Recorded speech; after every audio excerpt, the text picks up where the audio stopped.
Hi friends, welcome to our channel. పెరిగి పెద్దవాళ్ళయి విష్ణు వరలక్ష్మిలను ఒక్కటి చేసిన పిల్లలు. అసలు ఇదంతా ఎలా జరిగిందని మీరు తెలుసుకోవాలి అనుకుంటే ఈ వీడియోని చివరి వరకు మిస్ కాకుండా చూసేయండి. ఇక పిల్లలకైతే నామకరణాలు అయిపోతాయి. అలాగే విష్ణు అయితే పాపని ఎంతో ప్రేమగా చూసుకుంటూ ఉంటాడు. తనలో సగభాగం కాబట్టి వైష్ణవిని ఎంతో అపురూపంగా కాలు కింద పెట్టకుండా బాధ్యతగా చూసుకుంటూ ఉంటాడు విష్ణు అయితే. అలానే పాప అయితే పెరిగి పెద్దయిపోతుంది. పాపకి 3 సంవత్సరాలైతే వచ్చేస్తాయి. ఇంట్లో వాళ్ళందరూ కూడా పాపనైతే ఆడిస్తూనే ఉంటారు. ఇక పాపకి 3 సంవత్సరాలు రావడంతో అక్షరాభ్యాసం కార్యక్రమానికి ఏర్పాట్లయితే జరిపిస్తూ ఉంటారు. ఇక ఇంకొక పక్క గజపతి అయితే తన కన్న కూతుర్ని ఎంతో అపురూపంగా ప్రేమగా ఆప్యాయంగా చూసుకుంటూ వరలక్ష్మి వాళ్ళ పాపనైతే అనాథలాగా బానిసలాగా చూస్తూ ఉంటారు.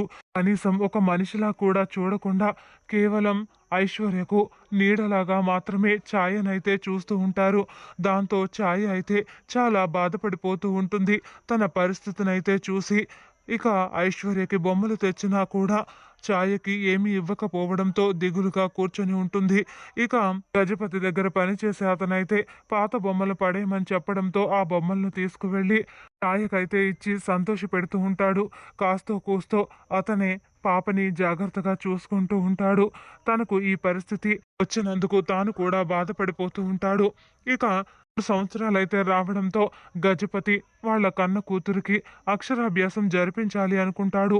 ఇక ఛాయికి మాత్రం చదువు అవసరం లేదు, దానికి తెలివితేటలనేవి రాకూడదు, తను అలా నీడలాగా పడుండాలి అంతే అని చెప్పి తనకి అక్షరాభ్యాసం అనేది జరిపించకుండా కేవలం ఐశ్వర్యకు మాత్రమే అక్షరాభ్యాసానికి ఏర్పాట్లయితే చేస్తూ ఉంటారు.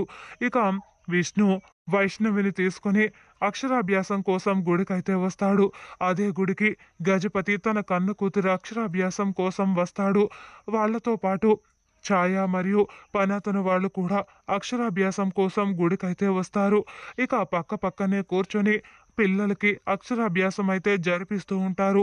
ఇక ఛాయ అయితే కేవలం ఐశ్వర్యకు మాత్రమే అక్షరాభ్యాసం జరిపిస్తూ ఉండడంతో చాలా బాధపడిపోతూ ఉంటుంది, కుమిలిపోతూ ఉంటుంది.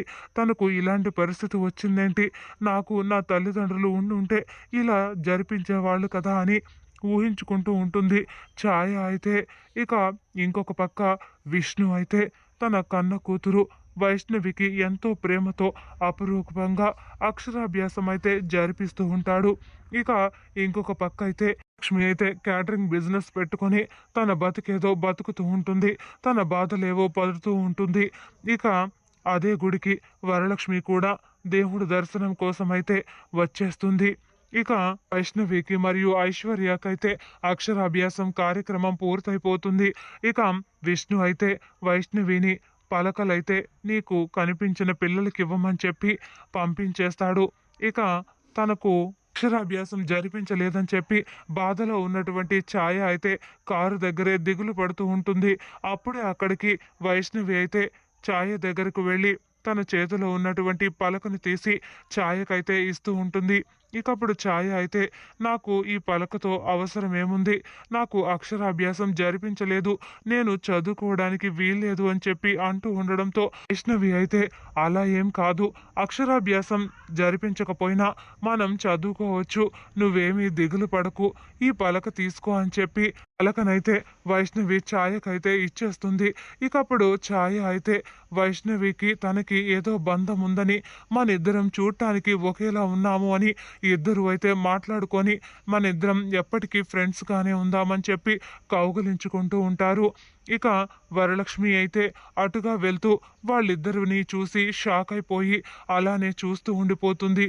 ఏంటి నాలో ఈ భావం ఏంటి, ఈ పిల్లలిద్దరిని చూడంగానే నా మనసులో ఏదో అలజడి మొదలైంది, నాకు ఆ పిల్లలకి ఏదో సంబంధం ఉంది అనిపిస్తుంది, అసలు ఏం జరుగుతుంది, ముందైతే ఆ పిల్లల దగ్గరకు వెళ్దామని చెప్పి పిల్లల దగ్గరకైతే వరలక్ష్మి వెళ్ళిపోతుంది. అప్పుడు పిల్లలు కూడా వరలక్ష్మి వైపు చూసి వాళ్ళకి కూడా వరలక్ష్మిని చూడంగానే ఏదో తెలియని భావం కలుగుతుంది, అలానే చూస్తూ ఉండిపోతారు ఒకరినొకరైతే. ఇక అప్పుడే గజపతి అయితే ఛాయ అని పిలవడంతో ఛాయ అయితే అక్కడి నుంచి చాలా భయపడి కంగారు పడి వెళ్ళిపోతుంది. ఇక అలాగే విష్ణు అయితే వైష్ణవిని పలకలిచ్చి రమ్మని చెప్పి చాలా సేపయింది, ఇంకా రాలేదేంటి అని చెప్పి వైష్ణవి కోసం వెతుకుతూ ఉంటాడు విష్ణు అయితే. ఇక వరలక్ష్మి కూడా వైష్ణవి ఎదురుగా కనిపించడంతో ఒక్కసారిగా షాక్ అయిపోతాడు విష్ణు అయితే. ఇదేంటి, వైష్ణవి ఎదురుగా వరలక్ష్మి ఉంది, వరలక్ష్మి వైష్ణవిని గుర్తుపెట్టిందా ఏంటి, ఇప్పుడు తన పాపయే అని చెప్పి వైష్ణవిని నా నుంచి దూరం చేస్తుందా ఏంటి, అలా జరగడానికి వీల్లేదు.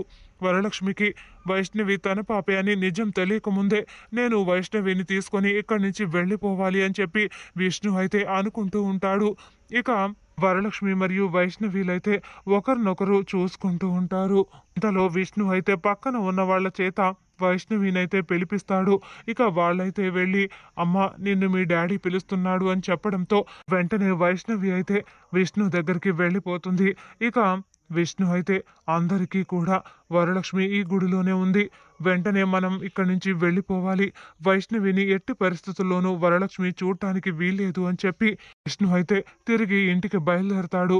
వరలక్ష్మి విష్ణు కంటపడి మళ్ళీ విష్ణుని ఎక్కడ డిస్టర్బ్ చేస్తుందో, ఈ పాప ద్వారా మళ్ళీ ఇద్దరు ఎక్కడ ఒక్కటైపోతారో అని వేదవతి మరియు ధరాలైతే చాలా షాక్ అయిపోతూ ఉంటారు, కంగారు పడిపోతూ ఉంటారు. ఇక అందరూ కలిసి ఇంటికైతే వెళ్ళిపోతారు.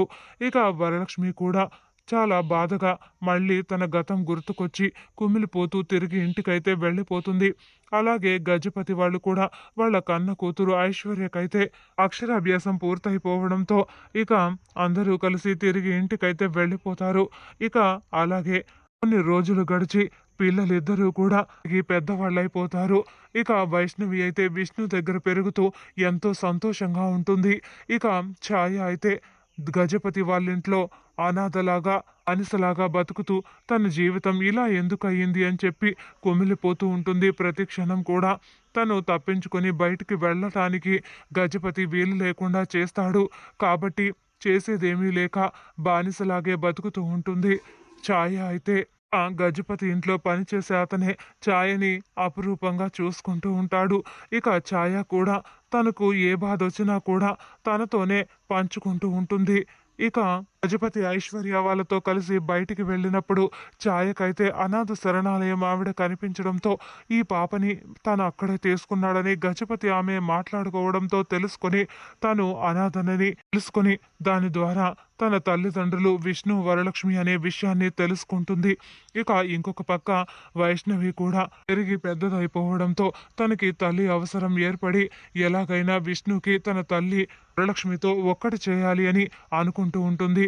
ఇక ఛాయ మరియు వైష్ణవిలైతే తమ తల్లిదండ్రులను ఒక్కటి చేసే ప్రయత్నంలో వాళ్ళిద్దరూ కలుసుకొని వాళ్ళిద్దరూ కూడా విష్ణు వరలక్ష్మిలకు కవల పిల్లలు అనే నిజాన్ని తెలుసుకుంటారు. ఇక వెంటనే విష్ణు వరలక్ష్మిలకు కూడా ఆ నిజాన్ని చెప్పి పిల్లలిద్దరూ కూడా విష్ణు వరలక్ష్మిలను ఒక్కటి చేస్తారు. రాబోయే ఎపిసోడ్స్లో ఇలానే జరగాలని మీరు కోరుకుంటే వెంటనే ఈ వీడియోని లైక్ చేయండి, షేర్ చేయండి. వంటలక్క సీరియల్ అప్కమింగ్ ఎపిసోడ్స్ని టీవీలో కన్నా ముందుగా చూడాలి అనుకుంటే వెంటనే మా ఛానల్ని సబ్స్క్రైబ్ చేయండి.